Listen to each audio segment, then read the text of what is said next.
Well, greetings everyone, and welcome to New Year, New Life, initiating 2016. And I'm so happy to be doing that together with people around the world. I think this is going to be a great year.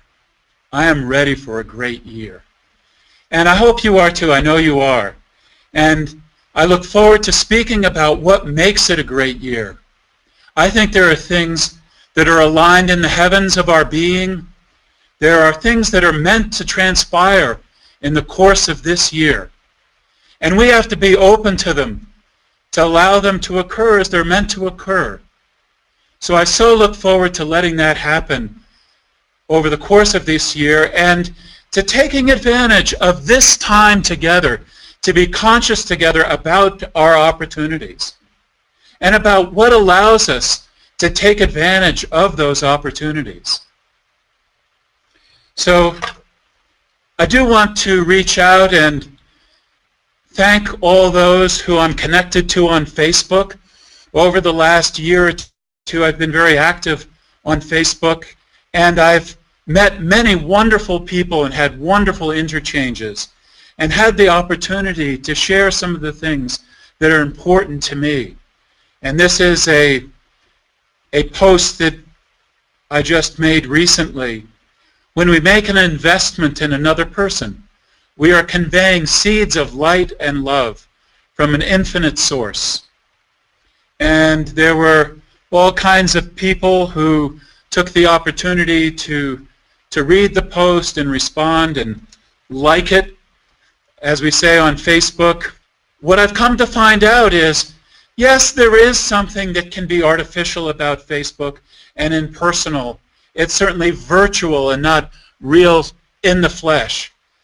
But despite all that, I've been surprised at the level of heart connection that's possible. So certainly I've put my heart into being present through that medium, and I know many others do too. So thank you for that. So I'd like to tell you a little bit about myself and briefly about who I am and something of my history. This is a picture of me as a rebellious young man in the 60s. This is 1969, when in Westport, Connecticut, I led a march from my high school of about 1,200 students downtown to a rally to protest the war in Vietnam, a war that I will say deserved protesting.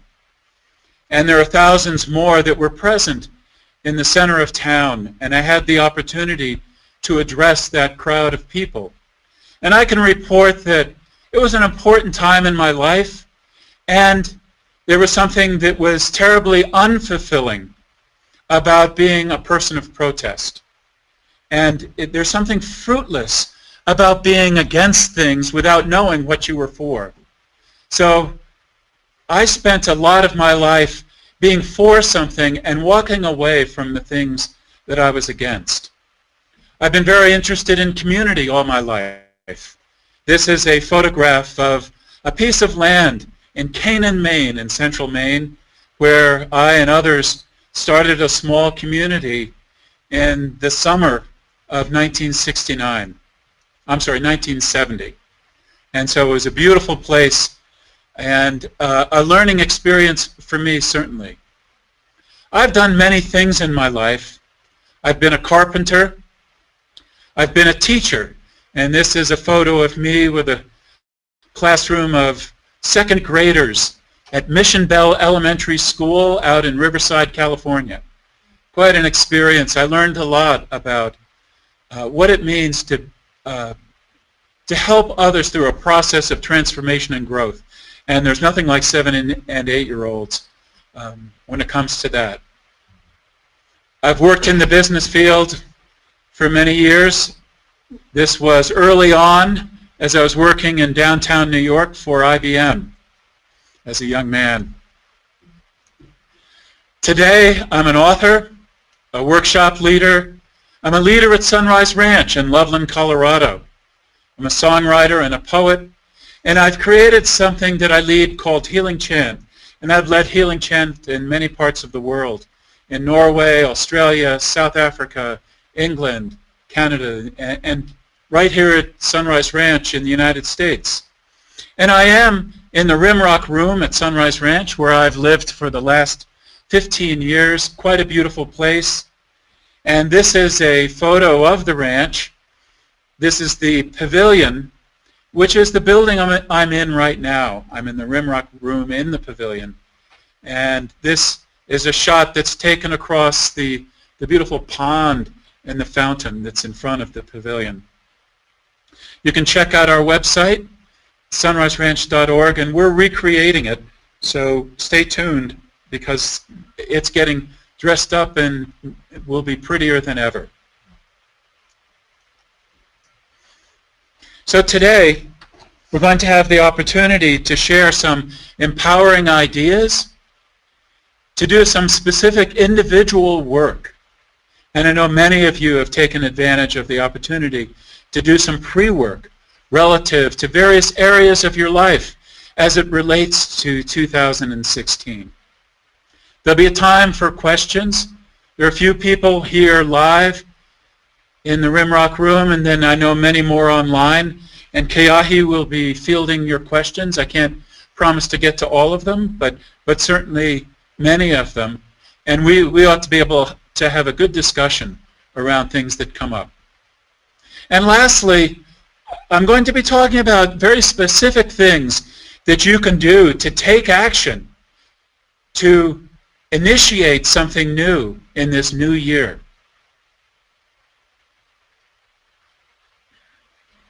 I want to talk about what it means to be in a new year. Oftentimes we think of a year as marked by the revolution of the earth around the sun, and certainly that's true. But sometimes in all that, what we lose track of is that the sun itself is hurtling through space. And so we're spiraling through space as we go around the sun. And it's really quite remarkable what's going on. Here's a graphic depiction of that process. There's the sun with planets trailing after it, circling around it in a spiral. As we do that, we're always going through new territory in the universe. We're traversing new territory, coming into new space. And we have the opportunity to be consciously aware of that, consciously aware that the space that we're moving in is different. This isn't 2015. 2015 is gone. You may have loved it and you may have hated it, but either way, it's past and it's gone. That territory of space that we were in will never be in again. We're in new territory with new opportunities. Things aren't the same. As much as they may look the same, they're not. So here's a little math on it all to take stock of just how fast we're moving through space. We're moving at 52,000 miles an hour through space, 52,000 miles an hour. And that means that we're moving at 1.2 million miles in a day. We're speedsters. And then over the course of the year, that's 457 million miles in the course of a year. That's what's going to happen this year in 2016. We'll be moving through space at that rate. So it's a little after New Year's Eve, but nonetheless, Happy New Year. And a new year is a birth, and that's why we depict it with infants that are newborn, because we inherently know that there's something that's looking to be born in the new year. I think about it a little bit like going back to school. I think probably many of us have memories of that. And I've got a photo of school supplies, and I always remember the delight of getting the school supplies and then feeling the freshness of the new year after whatever the last year was like. Oftentimes there were failures or just things that didn't go well or got monotonous. But it was always exciting to get the new school supplies and anticipate the possibility in the new year, the new school year. But whether it's a school year or a calendar year, there can be excitement at the beginning of the year, but if it's not based in something solid, and if we don't have a way to carry through and come to some kind of success and fulfillment and happiness and joy in what we're creating in that cycle, well, all of the initial excitement of the year doesn't do much good. So we're going to be looking at our vision for the year, at our opportunities individually and then all together. But we'll also be looking at what allows us to move through the year, all through it, in victory, creatively, fulfilling what our life is meant to be all about. I have a poem that I wrote that is about the new year, which I'd love to read to you. It'll be accompanied by several slides. So it's entitled, "This New Year." Standing on the precipice of this year, I leap into the unknown darkness, now lit up with a new sun, and the joy of a fresh cycle of creation. Your solar winds rush under invisible wings, and I am alive and free to see the world with your eyes. Around me stirs a flock of angels, a murmuration from a sleeping world. We rise above the slumber of cities and towns, soaring on the updraft of this new year. Well, I hope you feel that updraft tonight, or whatever time of day it is for you. I know there are people in South Africa who've gotten up at something like 4 o'clock in the morning to be with us. I'm grateful for that. And people all over the world who are present with us, and some who will view this webinar later by streaming video. So greetings to you all. This photo here is a photo of starlings in England. And they call a flock of starlings that group together in this way a murmuration. A murmuration. So I have a question to ask about your 2016 and what's happening in it and what's going to happen.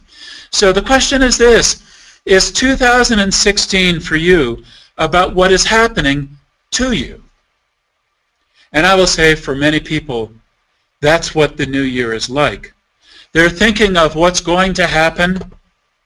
They're thinking of all the events that are going to happen to them and thinking maybe how they're going to cope with those events, looking ahead at the calendar, trying to make the best of it perhaps, but nonetheless thinking of life as something that happens to them. And I want to suggest what probably many of us are already thinking about, which is that a creative life doesn't go like that. Yes, there are things that happen, but most importantly, our life is about what you and I are creating from the deepest desire of our soul. So when that is how we're living our life, something is pouring out from the inside and then being created on the outside that's a reflection of that expression. It's an expression of what's being born through us.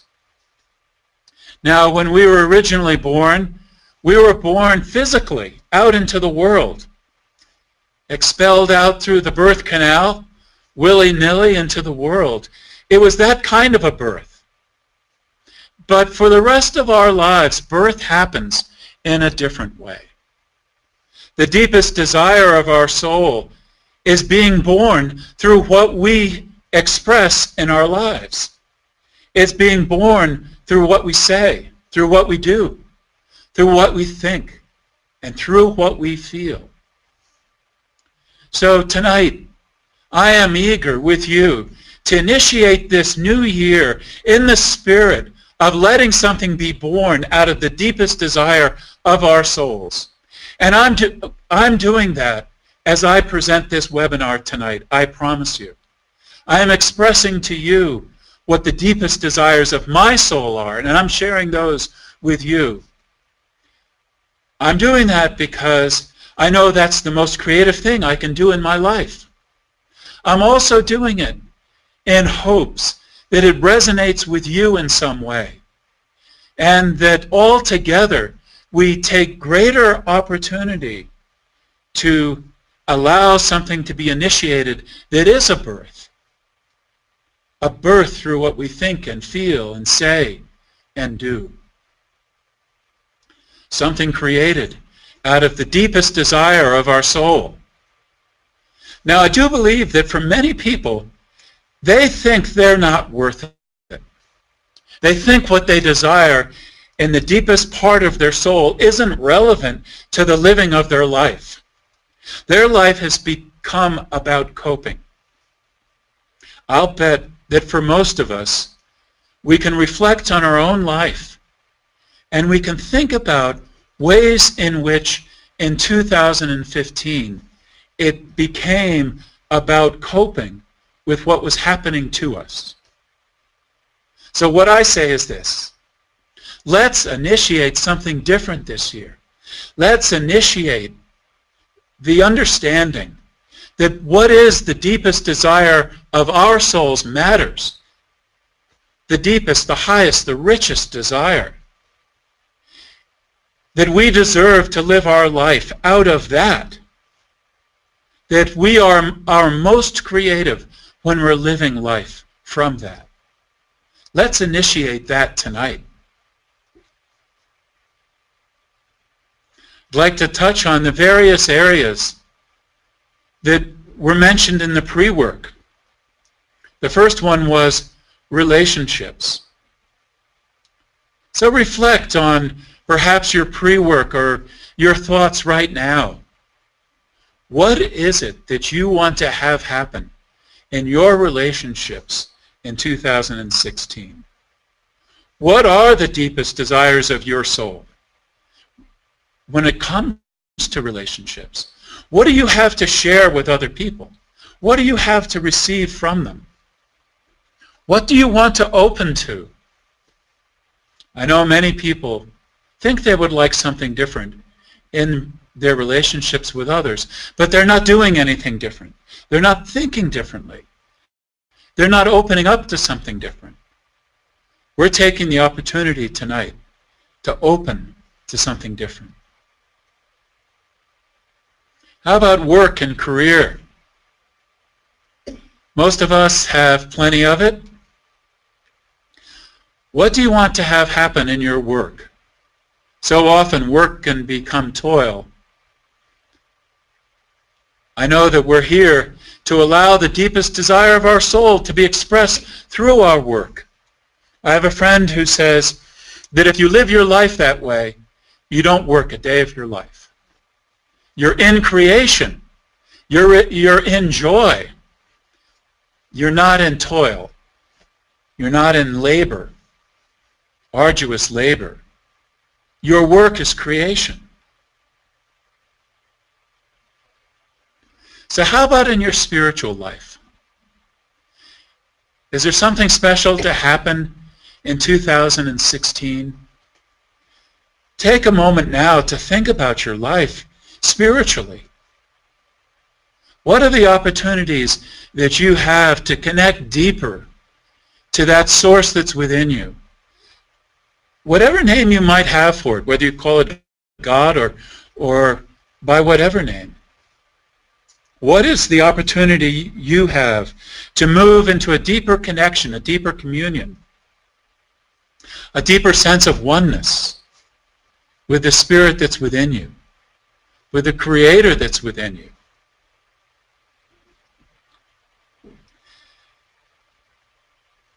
And how about your health and well-being? My father had a saying as he got older in his life. He said, you either use it or lose it. Meaning that health and well-being of the body comes because we use the body for what it's meant for. We move through space. We walk upon this earth. We use our bodies to do all the things that our bodies are meant to do. And when we do, our bodies thrive and they sing. And when we stay shut indoors, our bodies tend to shrivel.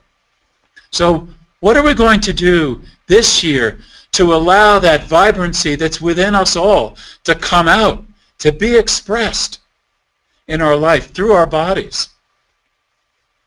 That brings health and well-being. And then sometimes we need to take our bodies out of a rut, maybe a rut of some kind of addiction, a food addiction, a substance addiction.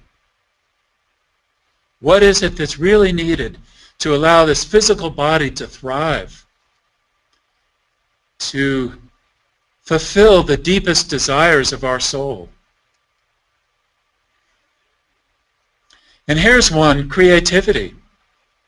It relates really to all areas of our life, but particularly to the creative projects that we undertake. Perhaps it relates to our artistry in whatever area, dance or poetry, song, whatever it might be. There's always an area in which we can create artistically, or in whatever way, so that we can do our masterpiece. And even if only one other person ever sees it, we've allowed to come out of ourselves the birth of what was in us. And that's magical. And last one, finances, money. So what's meant to happen with our money this year? And how will it happen? What are the attitudes that are right for us to hold relative to our finances? What's the right stewardship of our finances? What allows our finances to flow? And flow implies that it's flowing out and it's flowing in. And what do we need to do to allow that flow to occur in the way that it's meant to? I hope you've begun with some good ideas in your pre-work, and that you stay in a meditation around your finances as we go through this webinar. What's meant to shift and change? What's meant to come to you? What's meant to be given from you in terms of your money?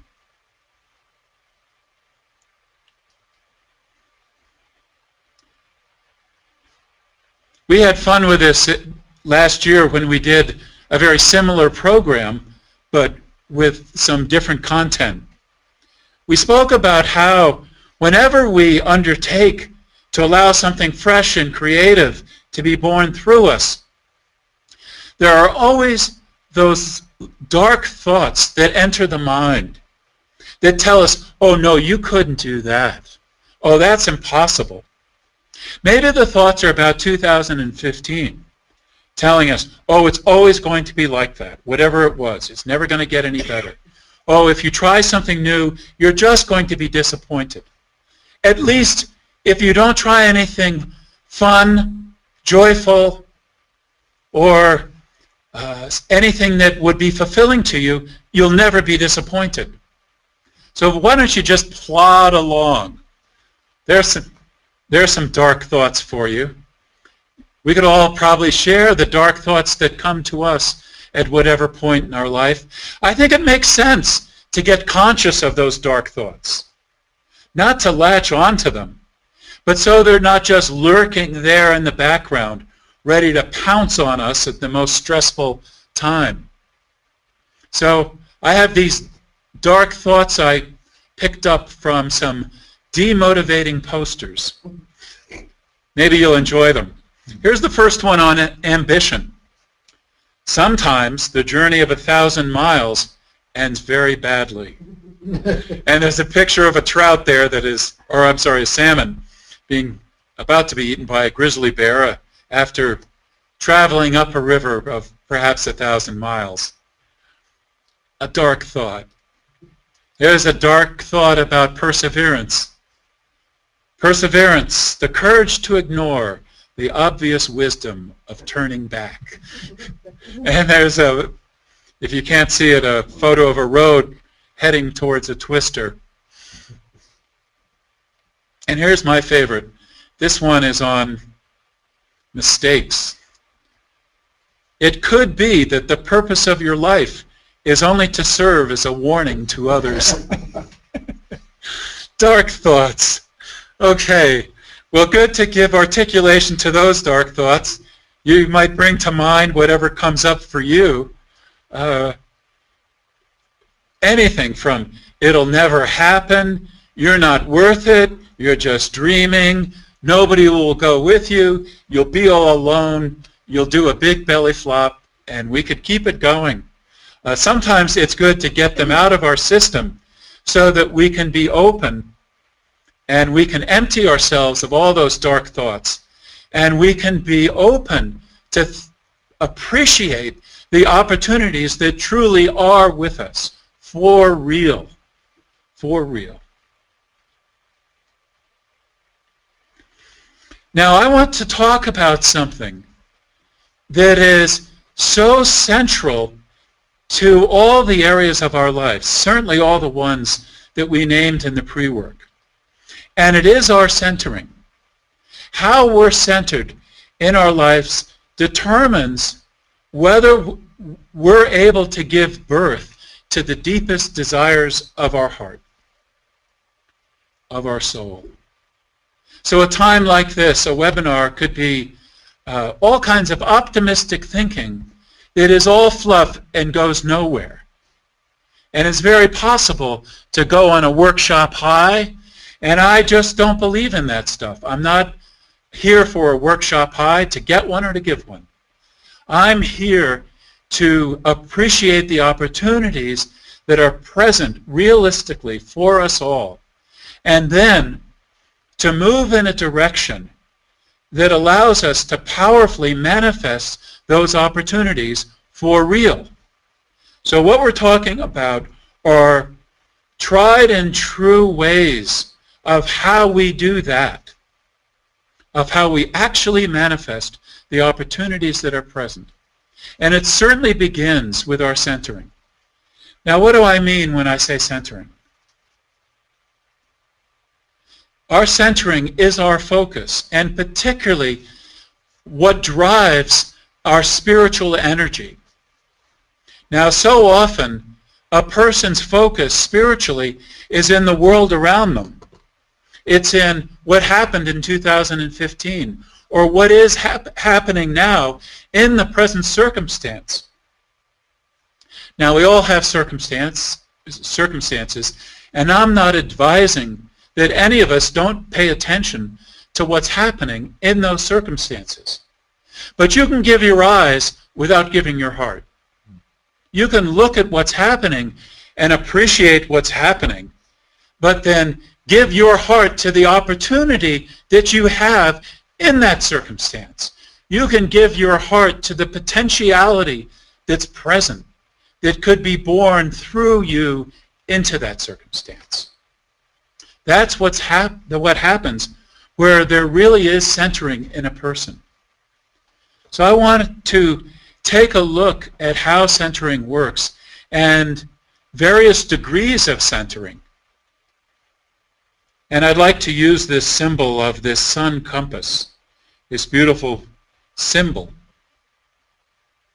And with this symbol, the north end of the compass represents the realm of potentiality. So north, on the vertical pole, the vertical axis here, represents our centering in potentiality for 2016. And south represents the current circumstance in which we find ourselves. So you could think about the current state of any of the areas that we spoke about, the current state of your relationships, the current state of your work and career, the current state of what's happening creatively in your life, the current state of your finances, any area of your life really. think about what's actually happening currently, and then there's the potential for 2016. Now, tonight, as we go through this webinar, what I want to suggest to you is that it will be beneficial for you to turn away from the current circumstance long enough so that you can appreciate the potential that's waiting to be born.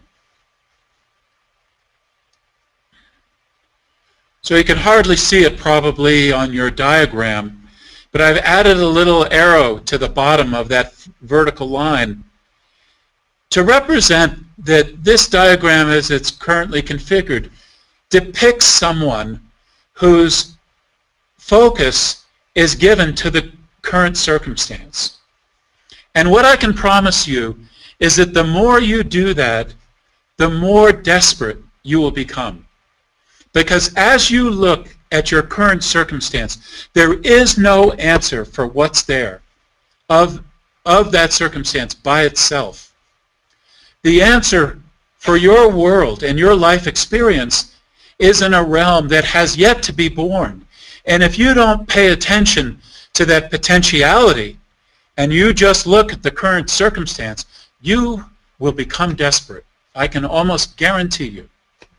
So I've used the word opposite to represent the fact that when the focus of your life is all about the current circumstance, you're looking in the opposite direction of where your potential is.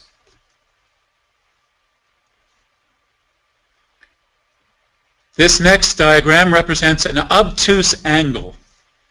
This represents somebody who has perhaps come to a point in their life where they are desperate. They're looking at what is happening in the current circumstance, and they realize the dreadful plight that they've come to. And they begin to look over their shoulder. They begin the process of paying attention to the potentiality for something new to happen.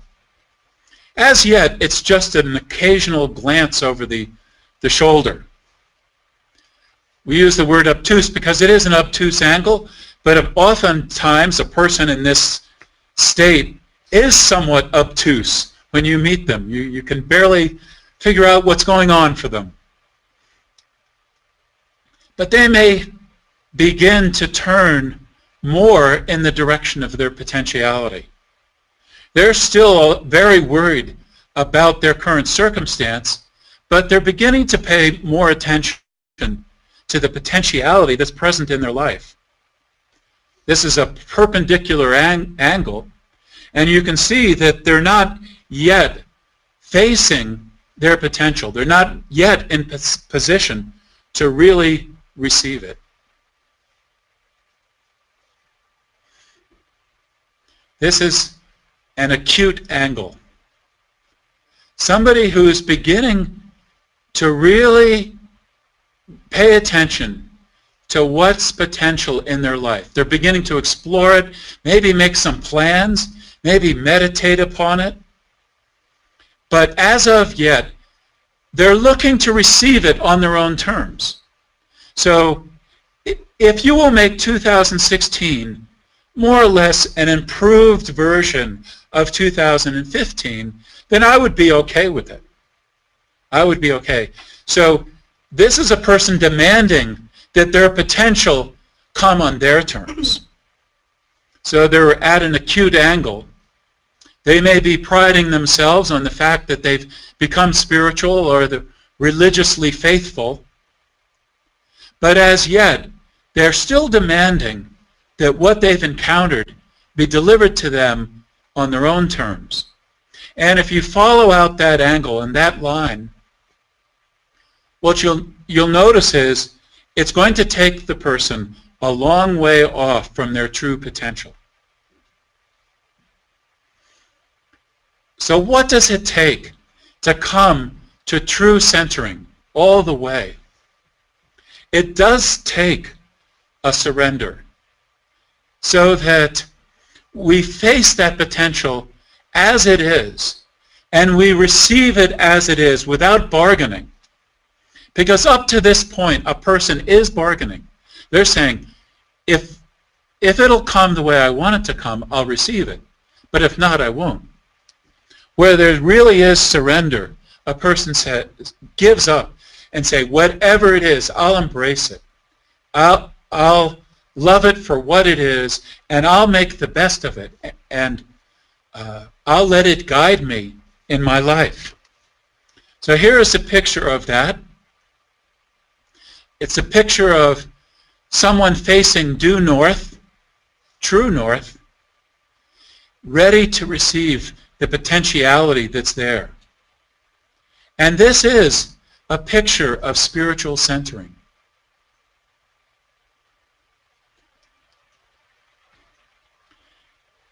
So I want to get practical about this, because just saying that we're centered in due north may not really say what's required. It is a turning of thought and emotion away from being reactive about the current circumstance.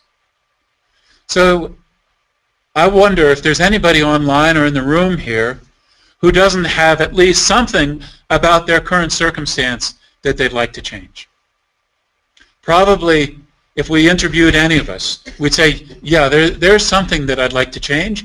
And for some of us, we'd like a total exchange, perhaps. So we'd like something totally different.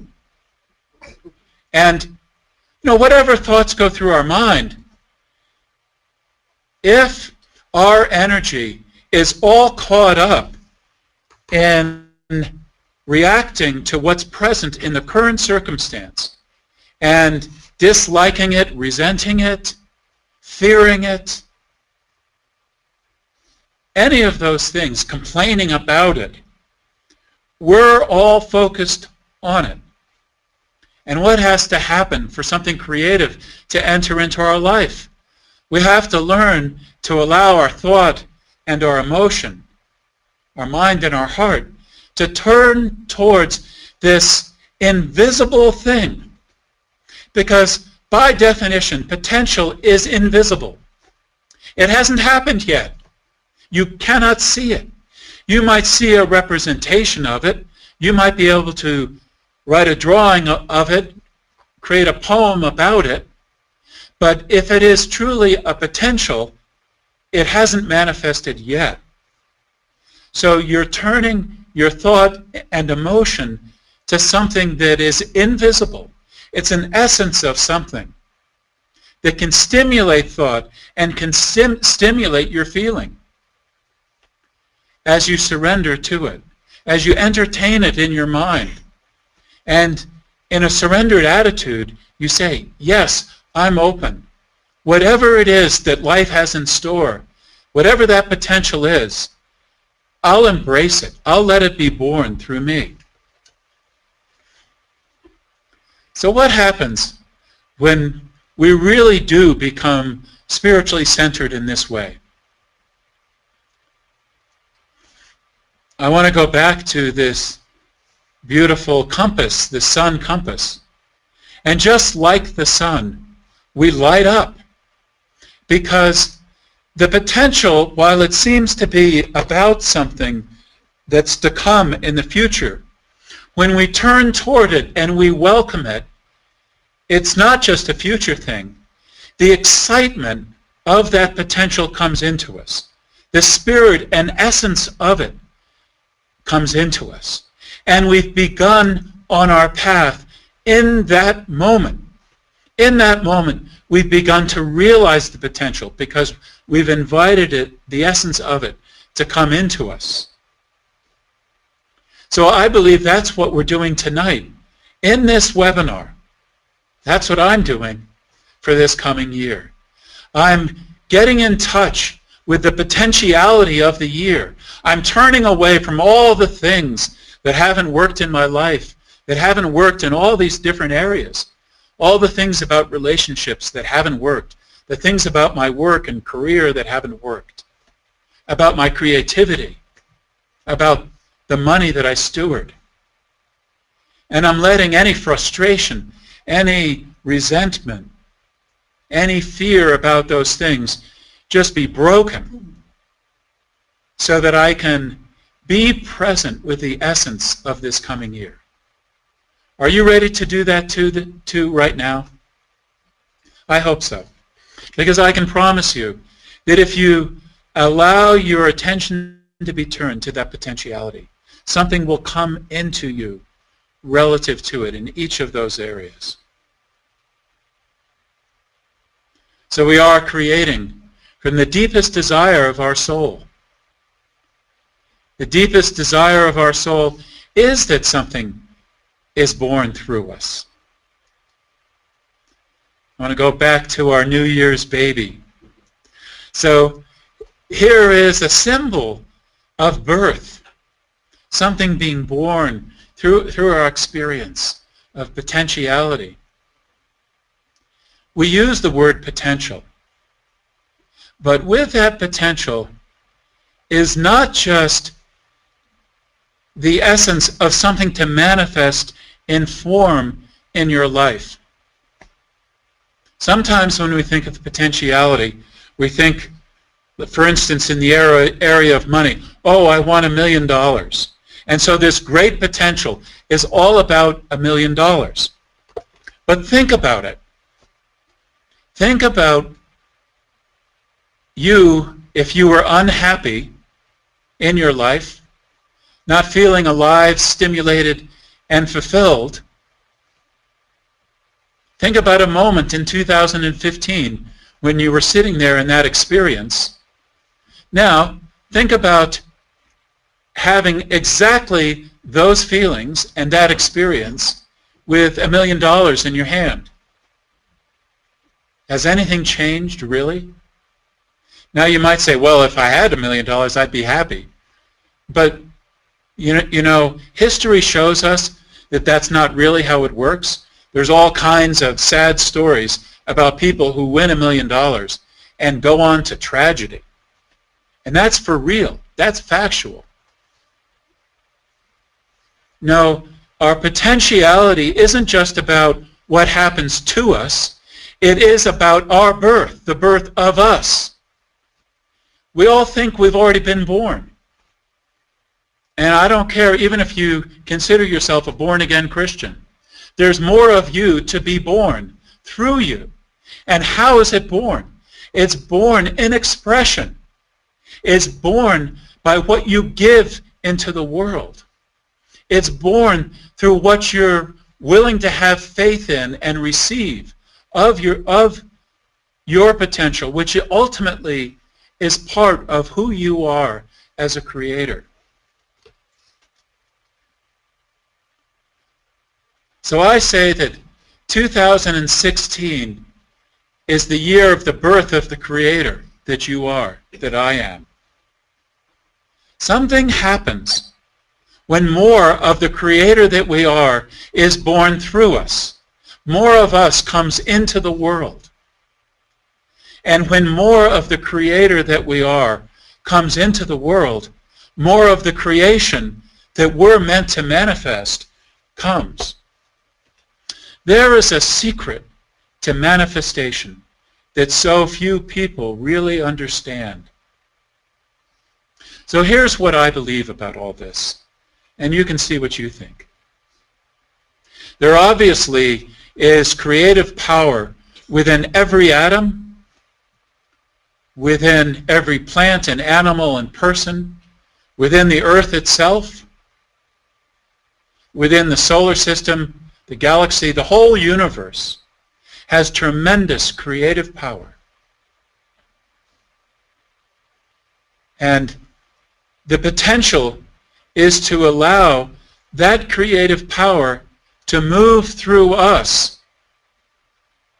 Because behind all of that, behind all that creative power, behind all the forms of life, is the creator.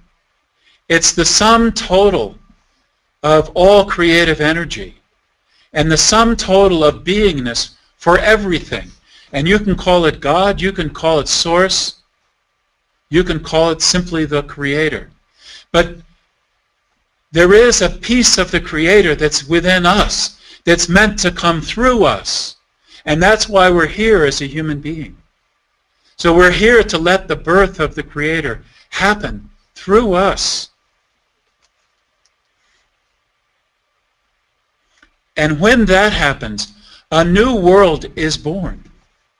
We cannot help ourselves from manifesting a new world when the Creator that we are is born through us. Now, in our original birth, it didn't go quite like this, but there are parallels. In our original birth, we were born through that birth canal. And you can just picture it. After 9 months, do you think maybe the space was getting a little tight? Probably was. Think we're getting a little cramped inside of that amniotic sac? Something had to break. Something had to change. An old world had to be left behind. And then, quite literally, that immediate world of the amniotic sac filled with all that amniotic fluid, that had to break for there to be a birth. You might well say, for all of us, 2015 and all the realities of it had to break. The old world had to pass away. All of the beliefs that we have about the world have to pass away. Just like that amniotic sac had to break for us to be born. So this birth is going to be different. This birth is the evolution of us that happens because there is the birth of something new that's ready to come through consciousness. Now it seems like it is something different from us that is to be born, our potential, the reality of the Creator. But as it is born, what we find is, and what we experience is, we are being born. It is us. We are the Creator for our lives. And that's the truest thing about us. And we feel most ourselves when we are being that. We are here to be the Creator. The Creator is not all about things happening to him or to her. The Creator is here to create. The Creator is a manifester. And 2016 is a year of manifestation. I know it is for me. There are all kinds of things that are being born in my life. There are all kinds of things that are being born right here at Sunrise Ranch where I live. This is a year of manifestation for me and for you. When we embrace the fact that we are the Creator and we allow the Creator to be born through us, through our spiritual centering. And then, in just magical ways, our world changes in ways that it just couldn't if the Creator within us is not born.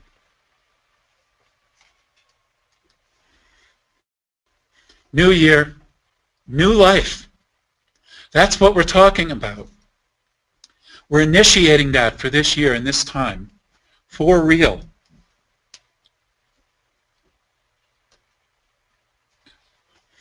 So we're going to pause for questions in just a little bit, but there's a little bit more I'd like to cover if we could before that time.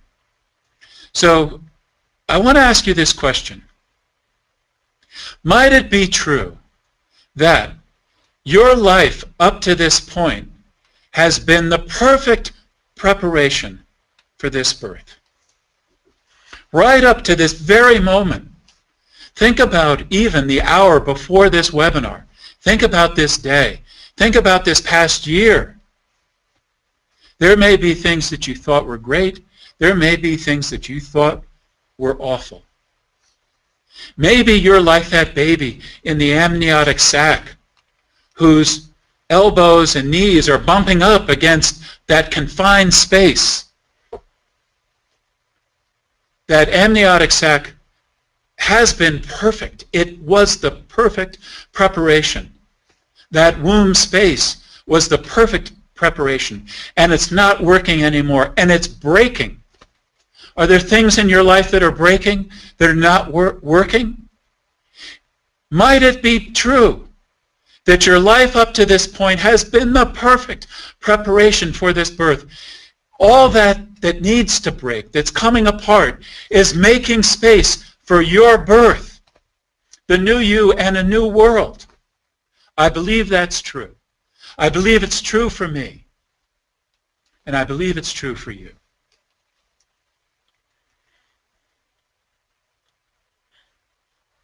So what I say about 2016, and this correlates with the areas that were on your pre-work, that 2016 is a year of deep currents of love among friends. That's the deepest desire of my soul when it comes to my relationships. I'm ready for that. I want to share that. I want to touch the highest love within myself, and I want to share it with other people. I want to feel that in them, their highest love, and allow the depth of those currents to move. Not just on special occasions, not just because I'm telling somebody I love them. I want to let that move in the living of life. 2016 is a year of deep currents of love among friends. And for me, 2016 is a year of success in work. Now, for all of these, I could give you all the detail of what I'm seeing in my life and all that's up and all the ways I can see that that success can manifest.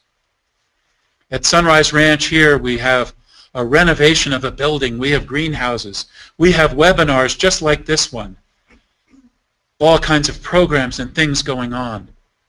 I'm not going to go into all the detail of what success in my work looks like, but I know the essence of what's looking to happen is success, manifestation, a new world.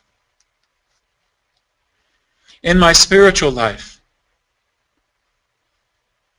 a deeper communion with the source of all life, a regular return in heart and mind, in my own spiritual centering to that reality, allowing my humanity to constantly come back to center. And if there's some kind of deviation off that, to come back and commune, to be restored and renewed, to be a friend to the very source of my own being, and feel the friend that's within all that. When it comes to health and wellness, for me, this is going to be a year of vitality, of letting the blood roar through my circulatory system, letting my lungs heave as I'm outdoors in the beauty of Colorado or wherever I am. This is going to be a year of vitality. And I'm going to express the creator that I am through my physical body.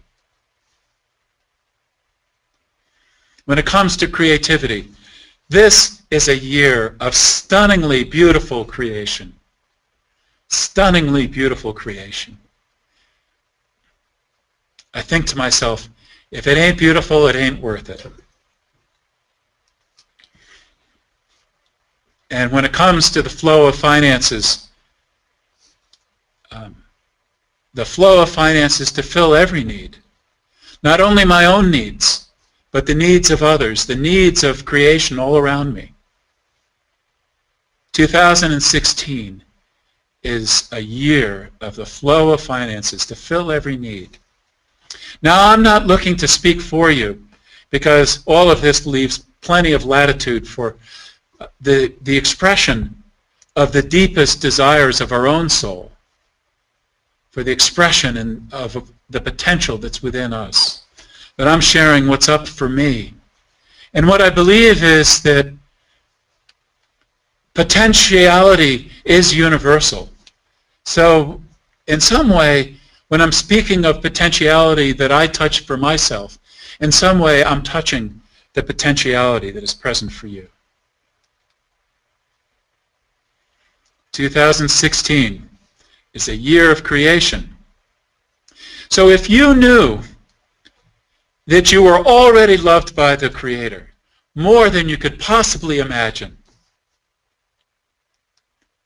that angels are cheering for you, that the Creator has total faith in you as a creator, what would you create in 2016? So I invite you to look back at your pre-work and see if you've dreamed big enough, if you've appreciated fully enough what your potentiality is in all these areas. Your relationships, your work and career, spirituality, health and well-being, your creativity, and your finances.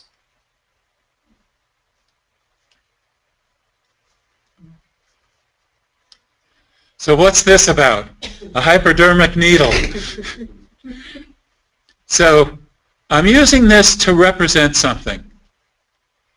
And I said earlier that I'm not into just creating some kind of workshop or webinar high today. I'm interested in the real thing, something that you could carry through with power into your life through this year that will sustain you right up until December 31 and beyond.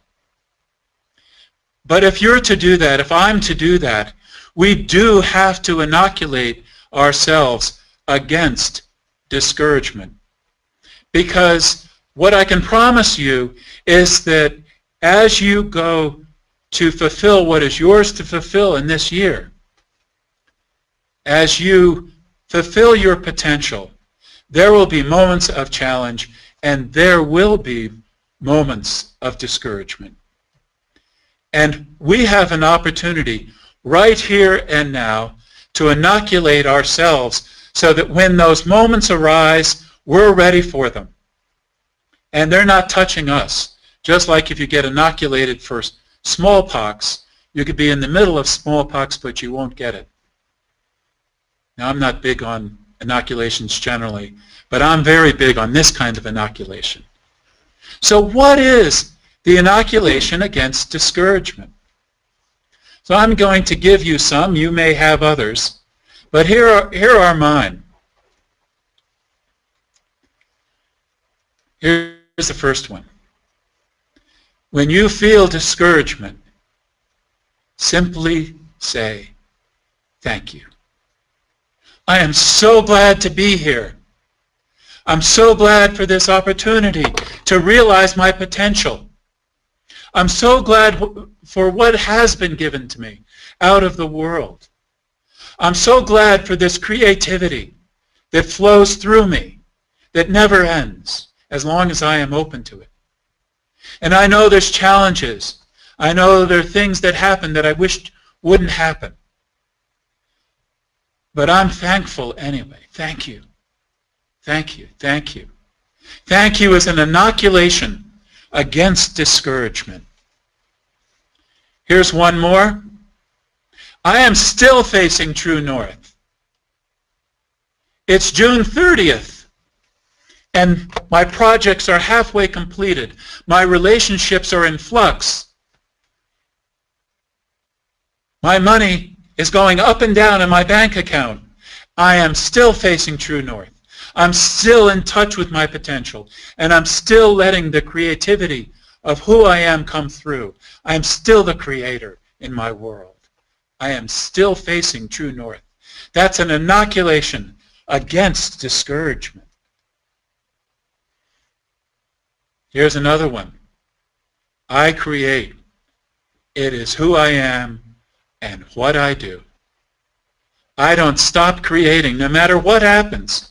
I have setbacks. I have to go a different direction. Things don't go as I planned. Somebody leaves me. Somebody comes. Doesn't matter. I create. It is who I am and what I do. I'm inoculated against discouragement. Discouragement comes.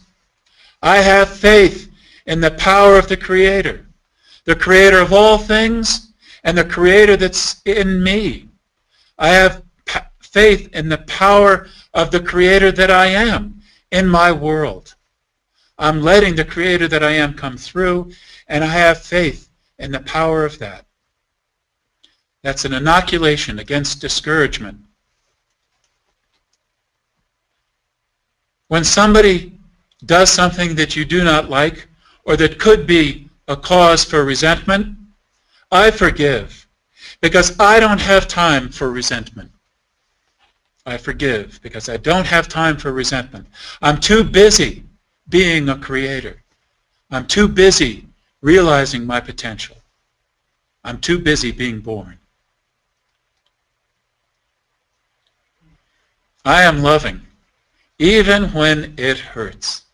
And for us as human beings, loving sometimes does hurt. Loving in all kinds of ways. We love when we give our heart to our work. We love when we're a friend to another person. We love when we're in service. In all kinds of ways. And sometimes it hurts. Sometimes we don't get loved back in the way we expect to or want to. I'm loving, even when it hurts. I am creating, even when I feel challenged. That's an inoculation against discouragement. I am creating, even when I feel challenged. And I gratefully accept what I am given. I gratefully accept what I am given. I might think I should have more money, more love, more position, more fame and fortune. Doesn't matter. A lot or a little. I gracefully accept what I am given. That's an inoculation against discouragement.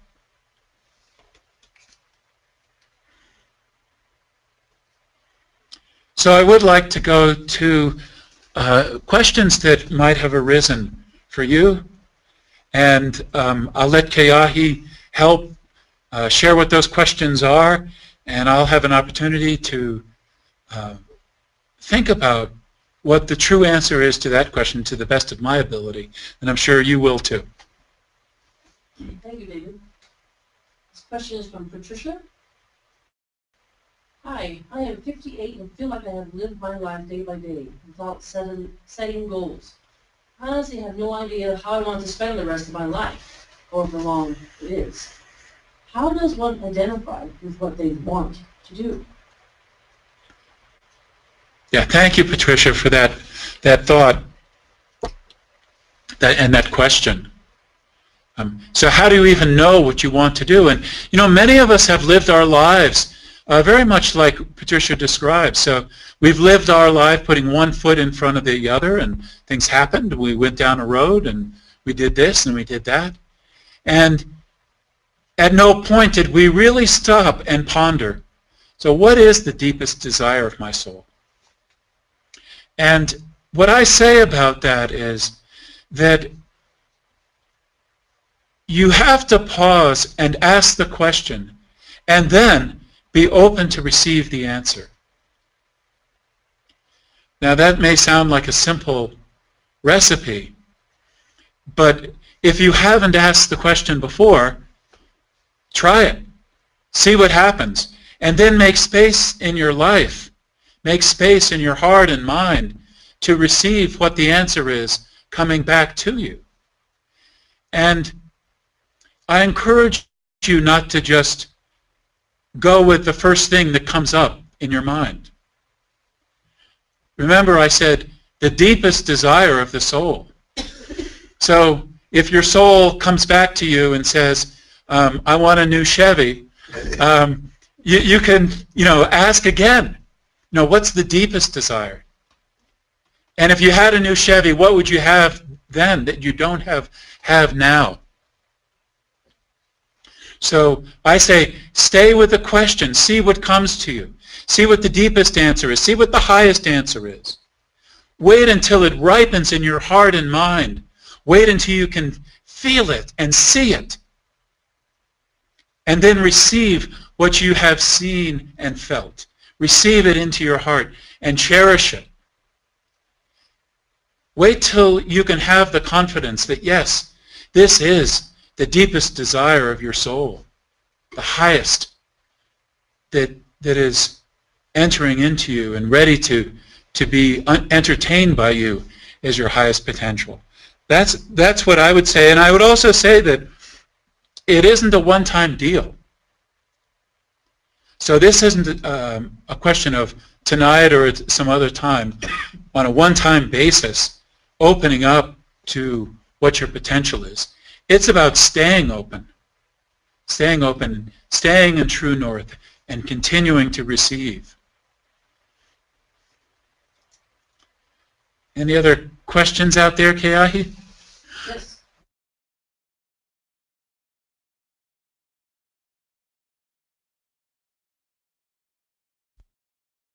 Yes, there are, David.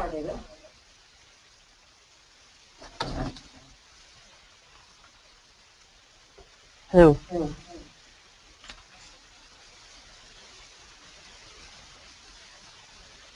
Alana is asking, hey, I'm 18 and I am riddled by extreme financial instability from the family I was born into. I am extremely mature for my age and feel like I know my passion, spreading love through yoga, but do not have the financial ability to go to school for it. How do I stay open to other possibilities to create resources to necessities? Great question, Alana, and I feel the passion in your heart around yoga. And I have some friends who are very passionate about yoga themselves. And in fact, a dear friend of mine is leaving in just several days to India to study yoga. And I pray that one day you'll have that kind of opportunity too. So, you appreciate that you're lucky enough to feel your potential as a yoga practitioner and perhaps a yoga teacher. So, first of all, just appreciate that you have your dream in that way. And there may be more to the dream, but just appreciate that it's there with you. And I can promise you that in some way that dream will be fulfilled. I know that's been true for me in my life. I've had dreams that took decades to come to pass. And the way they came to pass was I took a step to let them be fulfilled. And what I can promise you is that there is some way for you to fulfill your dream around yoga right now. I don't know what it is. I'm not a yoga practitioner. I don't know if it's reading a book. I don't know if it's finding a friend who will practice with you. I don't know if it's finding a YouTube video that teaches you yoga. I don't know what it is, but I know it's there for you. And what I really want to encourage you to do is to begin to do it now. And don't belittle the way that you have open to you to do it. That's my experience for myself. That first step you take may seem so meager, so unimportant, but don't wait for the big step. Take the little step, and that little step will lead to another step, and to another step, and to a bigger step, and another step. And before you know it, your dream, your potential will be fulfilled, and you will have come through your own expression, your own passion in the process. So I just say go for it. And as you go for it, there may be more to your potential than you realize. So you may see it as being someone who's a practitioner, a teacher of yoga, but there may be something behind that that's even bigger, that you have yet to see. But if you take a step based on what's open to you now, you'll be surprised at what opens up before you. You'll be letting the creator that you are into your world. You'll be giving birth to yourself. And you are a creator. I know you are. And you'll be creating a whole new world for yourself. So all the best in that endeavor.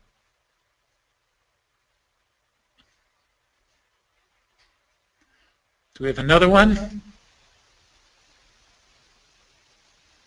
Yes. First, I'd like to say that Patricia responded to your answer laughing, saying, "Thank you. I have always put others before myself, and I have never thought about what I wanted, or maybe I felt that I didn't deserve the good things in life." We do. We all do. Yeah. So I have another question here. Did you use a process for coming up with what you wanted in 2016?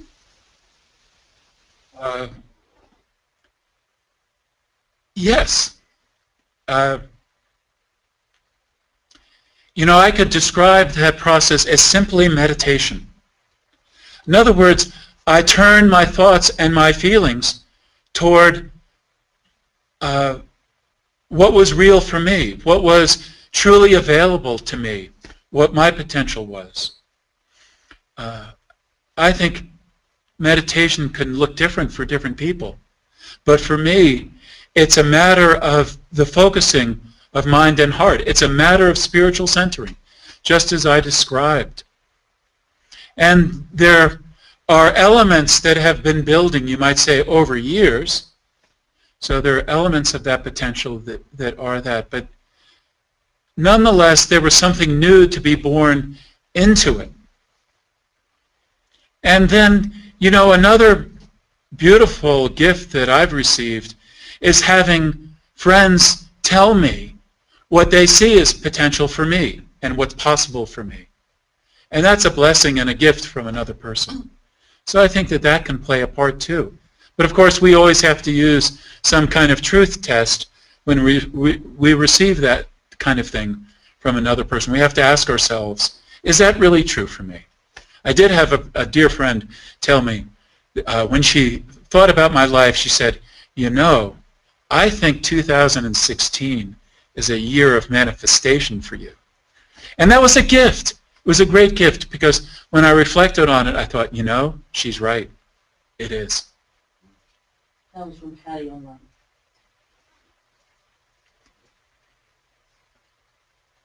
Okay. You ready for more? Yes. What do you think about New Year's resolutions, and how is that different from birthing? New Year's resolutions, and how is that different from birthing? Let's see. I have to say, I don't have a whole lot of faith in New Year's resolutions. Now, if it's worked for you, go for it. But some promise to do something I haven't done in the past, it's a little bit like those school supplies and me saying, okay, I will do my homework this year. It never happened for me like that. It never happened for me. It didn't have substance behind it. So just saying you're going to do something doesn't necessarily rally all the power and determination and perseverance, all the inspiration to actually carry through on the thing. So I think there has to be some kind of change, which I've described in this webinar. So some kind of change where we come to true north in ourselves, where we receive this powerful, powerful inspiration, and then we carry that with us. And then it does get practical, like a resolution might. Like for me, it might be a practice of hiking in the hills up behind Sunrise Ranch. Now that could be the stuff of resolutions. I will hike 3 times a week. But I find my carry-through is much better, my follow-through is much better when I am in the process that I've described here tonight. Does that do it? Ready for more? Yeah. Okay. How do you navigate your soul's desire in a collective of people when making decisions that impact many? It's from Rachel. Wow, what a great question, and in some ways the story of my life. And it is true that when we all live with other people, however closely and in whatever way, there's very few of us that are just isolated and remote. So what we do does affect other people all the time. So here's what I believe about that. That in the short term, it could look like sacrificing your own birth and your own potential for the sake of other people would be expedient.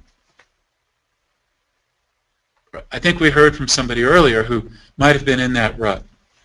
So it can look like that.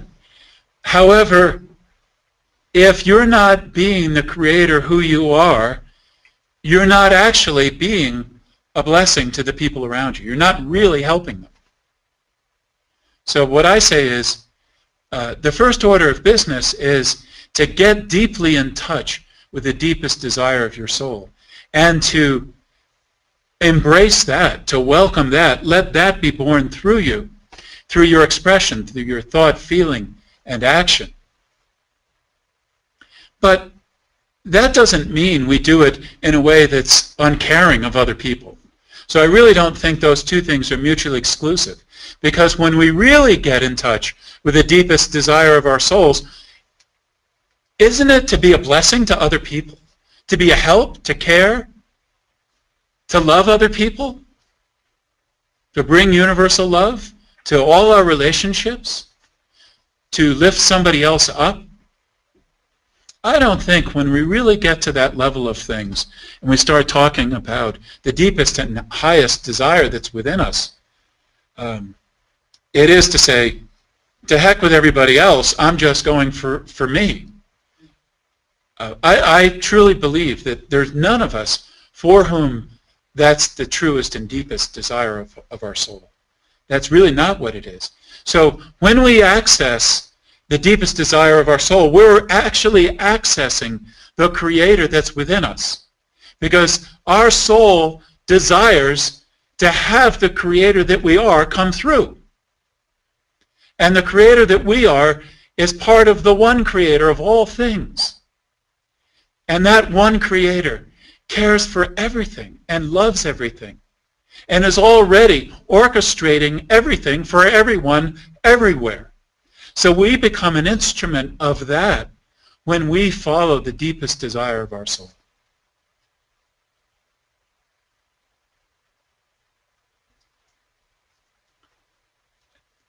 Are there any other questions online?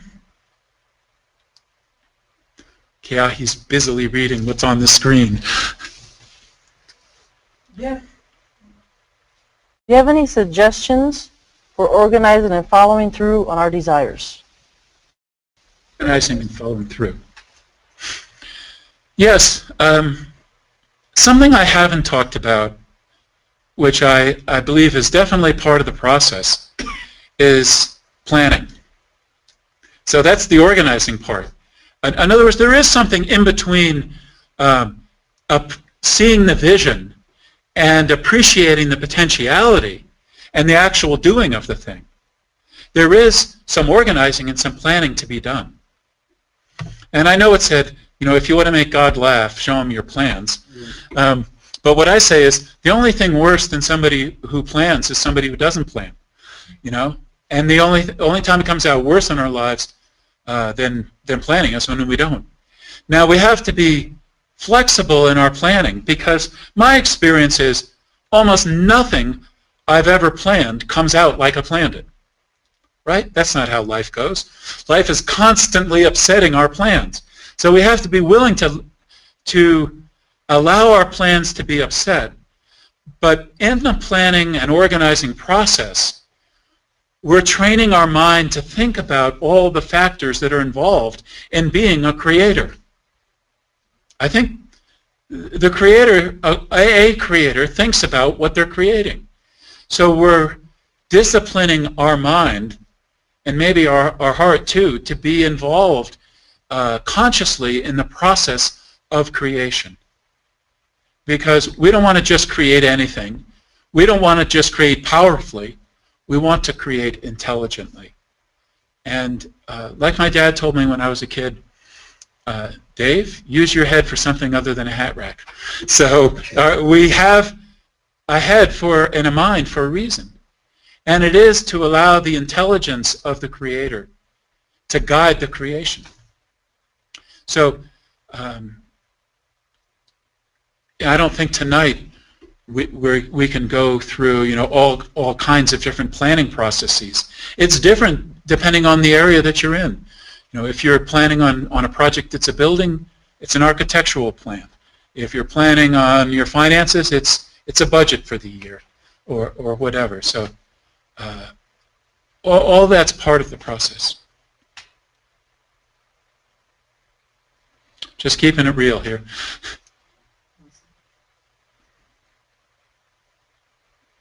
People online are saying, awesome, thank you, great insight, it's home, various things like that. So I want to take a moment or two to have you reflect on your pre-work and on the worksheet. Take a look at what's there, or in some cases what's yet blank.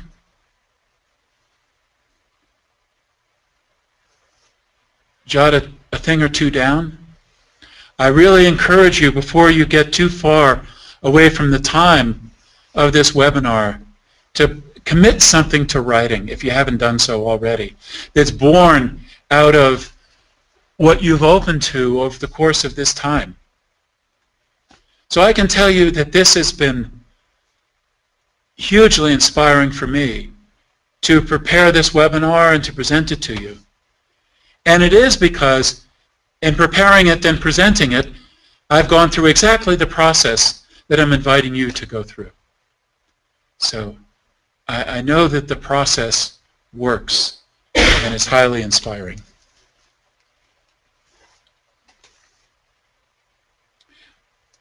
So I want to go forward with the last part of this program, which is about taking action. Because without action, all of this goes no place. It all becomes a feeling, and maybe something you once were inspired to do, but we could all very easily go right back to what we were doing in 2015 if we don't really commit ourselves to take some action. So I'm going to suggest some action steps, and you may want to develop your own. Those action steps might relate very specifically to the areas in your pre-work. Specific steps that you're going to take. There's power in acting. It may go well, it may go badly.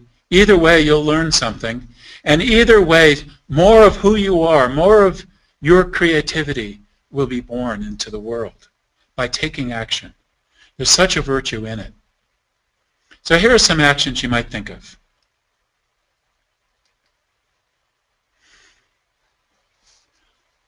This is right up at the top of the list. Create sacred space and time in your life. And this, I believe, is very close to the #1 practical step that anybody could take in their life. And I've heard from people over the years, oh, I don't have time, there's no space where I live, oh, I'll do it tomorrow, I'll do it next year, I'm too busy. People have all kinds of reasons why they don't do this. And what I say is, you're really cheating yourself if you don't do this. And if you expect the potential that's available to you in your life to be born without doing this, I think you've got a very tough row to hoe. So whatever it is for you, it may be your closet, it may be your dresser that is the sacred space. It may be 10 minutes when you go for a walk. It may be in the subway when you're going to work. It could be. That could be sacred space and time for you. It is devoting your heart and your mind in that space to something, and a space that works for you to do that. It could be going on a hike in nature. It could be meditating in your room. It could be so many things. It could be listening to music. It could be reading something that's deeply inspiring to you. But the more you do this, the more that space will deepen for you, and the deeper that you will go into it, and the more you'll come to true north, due north, and find your spiritual centering. And the more of you will come into the world. And if you don't do this, it's got no place to come. That is the Christmas story. No room at the inn. Couldn't be born in the inn. There was no room. And there was room in the manger. So we've got to make room in the manger, room in our own Bethlehem for what's to be born through us, for us to be born into that space, for the Creator to be born. Number 2, develop a conscious practice to stay spiritually centered. A practice in that sacred space and time, and then a mindfulness practice that carries over into every moment of your life. Most people don't know that every moment of your life is about your spiritual practice. You can practice your spirituality every moment if your spirituality is about allowing the Creator to be born through you, through your word, thought, and action. And you can stay conscious. Is the Creator being born through me here and now in this? And you can be thinking about that every moment of the day, and it won't be a distraction from all the practical things that you're doing. Because when you're thinking about the most creative act, you'll be being practical. So there's a creative action we can all begin taking right now. Here's another one. Make friends with spiritually conscious people. It helps.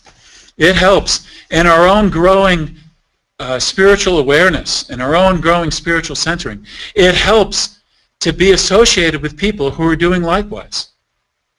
And what's more, what we find is we have something creative to do together, that we're in collaboration, we're co-creating. Just had a wonderful interview that we did with Barbara Marks Hubbard, if you know of her work. And she talks about co-creation and evolution in consciousness. Well, when we make friends with spiritually conscious people, we put ourselves in position to be about co-creation. Next one. Continually review key areas of your life. Don't put away your pre-work and not get it out the rest of the year. Hang it up in your mirror or on your refrigerator. Come back to it. Revise it as necessary. But stay with it. Stay with it. Focus, focus, focus. Last one. Keep going. Never stop. Don't stop. The Creator never stops creating. The Creator never stops creating. The great God of the universe never stops. And a piece of that great God is within us. There's a piece of us that isn't stopping, that is still creating, always, and looking to come through us and create through us as us. That's the realest thing about us. Never stop. Don't stop.